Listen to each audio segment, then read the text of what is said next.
It is a known fact that a child is the excellent actor.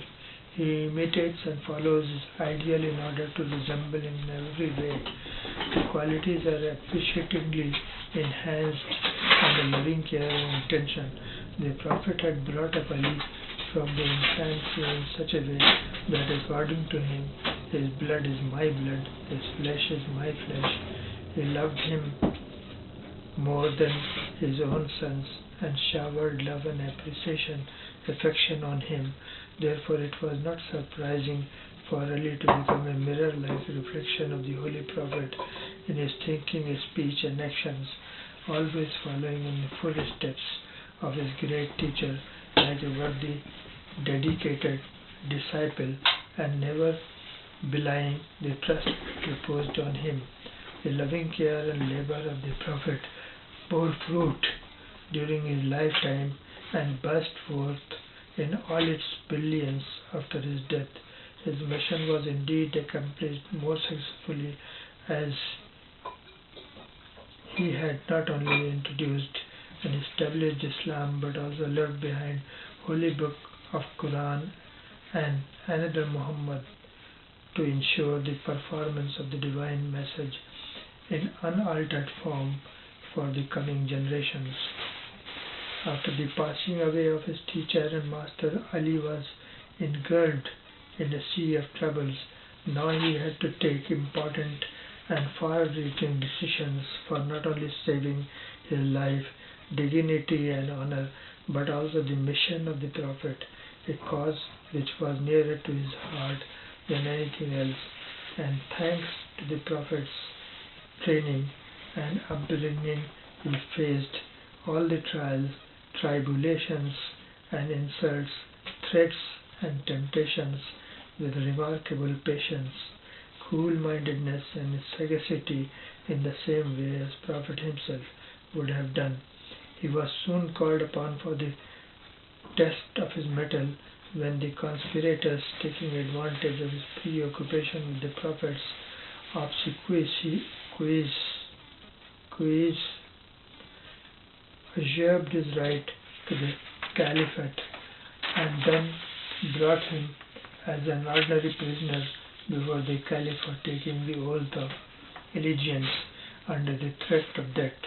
But the Lion of God and the Beard of Islam, maintaining his calm and dignity, argued his case and refused to legitimize what was not legitimate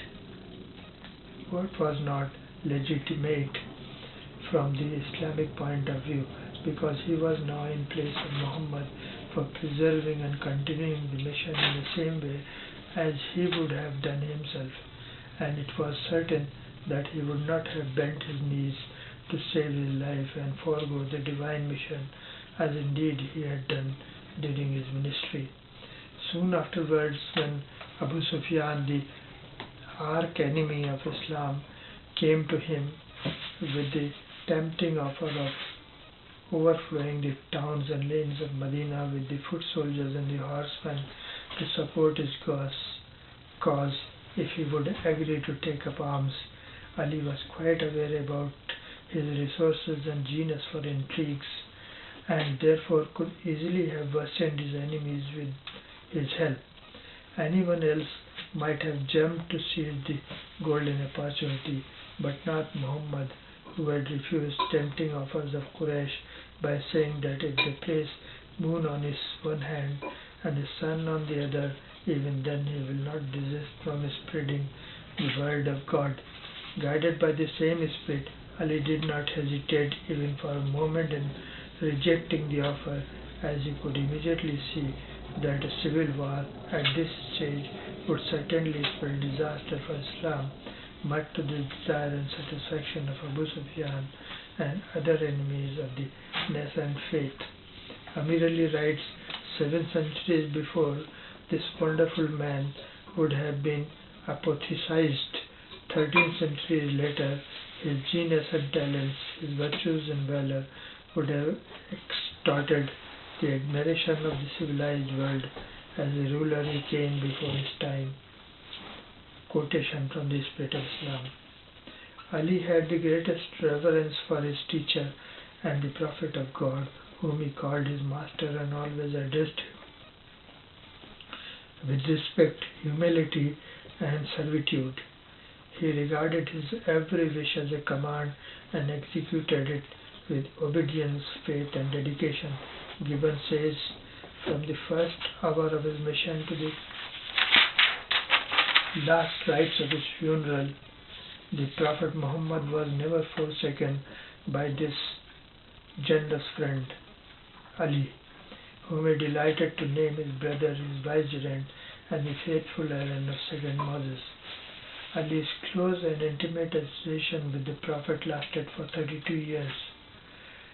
During this period, he remained most attentive to his every gesture, expression, word, movement, and inclination, likes or dislikes, and endeavored to model his own life according to that